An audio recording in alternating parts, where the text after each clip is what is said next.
मुझ पर बड़ी कृपा रखते हैं। तब भुसुंड जी ने कहा, हे तात, आदर के साथ सुनिए, यह नीति मैं संक्षेप में कहता हूँ। संक्षेप, विस्तार से मांगा लेकिन संक्षेप में कह रहा है।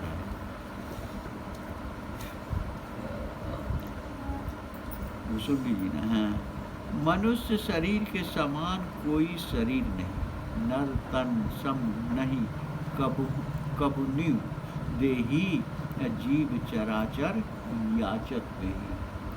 मनुष्य शरीर के समान दूसरा कोई देह नहीं है।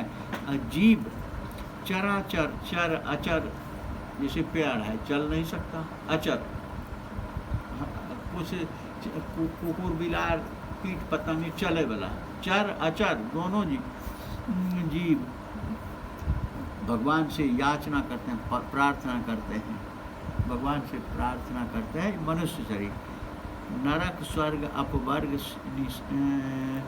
निसेनी, ज्ञान विराग भक्ति शुभ देनी। ये नरक स्वर्ग अपवर्ग सबको नाश कर देता। मनुष्य शरीर मिल जाने पर चाहे तो इससे सब खत्म हो, और ज्ञान विराग भक्ति शुभ, ये सब शुभ को देने वाली। मनुष्य शरीर के समान कोई शरीर नहीं जिसको जड़ चेतन सब चाहते हैं, जो नरक स्वर्ग और मोक्ष की सीढ़ी है, ज्ञान वैराग और भक्ति के सुख देने वाली है। अच्छा, नरक स्वर्ग की सीढ़ी है और ज्ञान वैराग भक्ति को देने वाली। जो मनुष्य उस शरीर को धारण कर श्री राम जी का भजन नहीं करते, विषयासक्त होते हैं, वे नीचे से भी नीचे हैं। वे पारसमणि हाथ से फेंक देते हैं और स्वर्ण के बदले में कांच लेते हैं। स्वर्ण के बदले में कांच लेते हैं। जो मनुष्य उस शरीर को धारण कर श्री राम जी का भजन नहीं करते, मनुष्य शरीर धारण, विषयासक्त होते हैं, वे नीची से भी नीच हैं। वे पारसमणि हाथ से फेंक देते हैं। मनुष्य शरीर ये फेंकना, पारसमणि फेंकना, मनुष्य शरीर ही पारसमणि है। और सोने के बदले कांच लेते। संसार में दरिद्रता के समान दुख नहीं है, ना ही दरिद्र सम दुख जग माही। संत मिलन सम सुख कछु नाही, संत समागम के समान सुख कुछ नहीं है। हे पक्षीराज,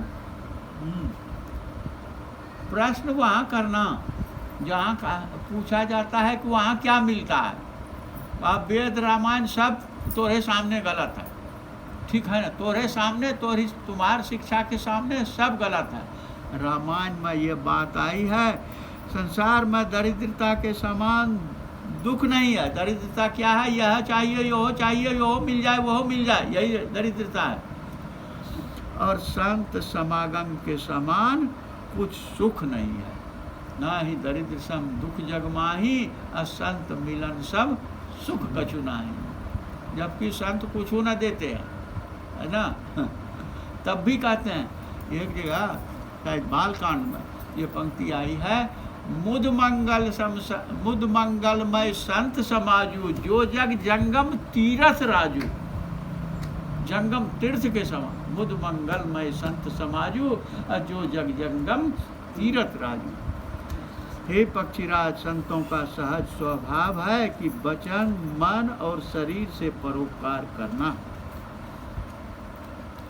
संत दूसरों की भलाई के लिए ही दुख सहते हैं। अभागे दुर्जन दूसरे को दुख देने के लिए ही कष्ट भोगते हैं। दूसरे को दुख, अभागे दुर्जन दूसरे को दुख देने के लिए कष्ट भोगते हैं। संत असंत का भेद कह रहे हैं। संत जन भोजपत्र के समान हैं, जो दूसरे के कल्याण के लिए विपत्ति सहते हैं। सन की तरह दुष्ट लोग पर बंधन करते हैं। सन की तरह दुष्ट लोग पर बंधन करते हैं। वे अपनी खाल कढ़ाकर विपत्ति सहकर मरते हैं। हे गरुड़, दुर्जन लोग सांप चूहे की तरह बिना स्वार्थ के दूसरों की हानि करते हैं। सांप और चूहे की तरह, सांप चूहे का। दुष्ट जन पराई संपत्ति नाश करके स्वयं नष्ट हो जाते हैं। जैसे ओले खेती का नाश करके स्वयं नष्ट हो जाते हैं, ऐसे ही दुष्टों का हृदय जगत के अमंगल का कारण है। जैसे नीच ग्रह केतु संतों का हृदय उदय सदा सुखकारी है। जैसे सूर्य चंद्रमा का उदय होना संसार के लिए सुखदायी है। वेद में विख्यात उत्तम धर्म अहिंसा है, पर निंदा के समान अन्य बड़ा पाप नहीं है। ठीक है ना? निंदा के समान बड़ा पाप नहीं है, सोच समझ लेना सब।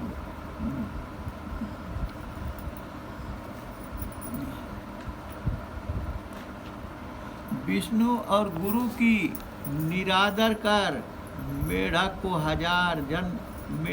हो हजार जन्म तक उसी शरीर को पाता है।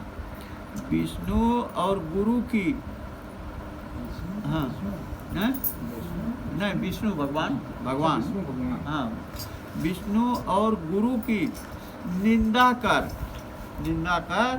मेढक हो हजार जन्म तक उसी को पाता है। ठीक है ना? ब्राह्मण की निंदा करने वाला बहुत से नरक भोग कर कौवे का शरीर धारण कर संसार में जन्म लेता है। जो अभिमानी देवता और वेद की निंदा करते हैं, अभिमानी देवता और वेद की निंदा करते हैं, वे रौरव नरक में पड़ते हैं। संतों की निंदा करने वाले जीव उल्लू के समान हैं, जिन्हें अज्ञान की रात्रि प्रिय है और जो ज्ञान रूपी सूर्य से विमुख है। जो मूर्ख सबकी निंदा करते हैं वे चमगादड़ होकर जन्म लेते हैं। काकभूषुंड जी कहते हैं, हे तात, अब मानस रोगों की सुनो जिससे सब लोग दुख पाते हैं। अज्ञानता सब व्याधियों का मूल कारण है। अज्ञानता है ना? अज्ञानता क्या है? अपने को नहीं जानना कि हम भगवान के अंश हैं, अपने को कुछ मान लेना, संसारिक मान लेना, देह मान लेना, ये अज्ञानता है। अज्ञानता सब व्याधियों का मूल है, जड़ है। अपने को कहते हैं देह मान लेना, यह रोज का पाप है, रोज का, नित्य का पाप। अपने को हम देह मान लेना, हम यही हैं, यह रोज का पाप, जिससे बहुत पीड़ा उत्पन्न होती है, जिससे बहुत पीड़ा उत्पन्न होती है। काम रूपी बात, कप रूपी अपार लोभ और क्रोध रूपी पित्त चित्त छाती को जलाती है। अज्ञानता सब व्याधियों का मूल कारण है, जिससे बहुत पीड़ा, बहुत दुख होता है। अपने को कुछ मान लेना, ये अज्ञानता, जिससे कहता है बहुत पीड़ा उत्पन्न होती है। काम रूपी बात उत्पन्न, इच्छा रूपी बात, इच्छा को कहा बात का दुख, और कप रूपी अपार लोभ हो जाता है, खांसते रहो। और क्रोध रूपी पित्त नित्य छाती को जलाती रहती है। हे भाई, जब ये तीनों भाई प्रीति करते हैं तब दुखदायी सन्निपात रोग उत्पन्न हो जाता है, होता है। नाना प्रकार की दुर्लभ अभिलाषाएं, सब तरह की पीड़ाएं हैं, जिनका नाम कौन जान सकता है। ममता दाद रूप है ना? ममता दाद, खुजली है, दाद रूप है, दाद रूप है। ईर्ष्या खुजली है, खुजली है। हर्ष शोक बड़ा भारी गले का रोग है। दूसरे के मुख को देखकर जलना क्षय रोग है। और दुष्टता तथा मन की कुटिलता कुष्ठ रोग है। अभिमान अत्यंत दुखदाई है, गठिया रोग है।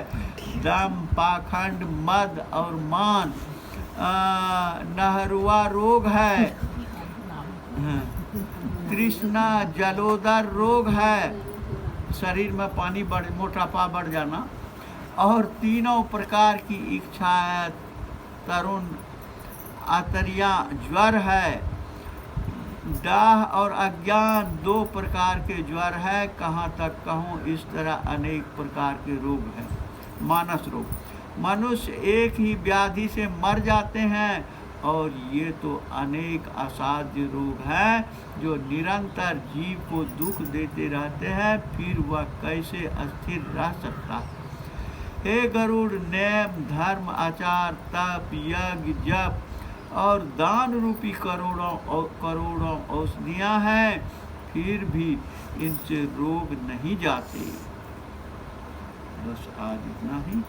कल इसी जगह से यही विधि सकल जीव जब रोगी, शोक हरस भय प्रीति वियोगी।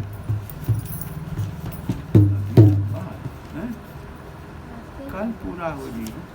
कल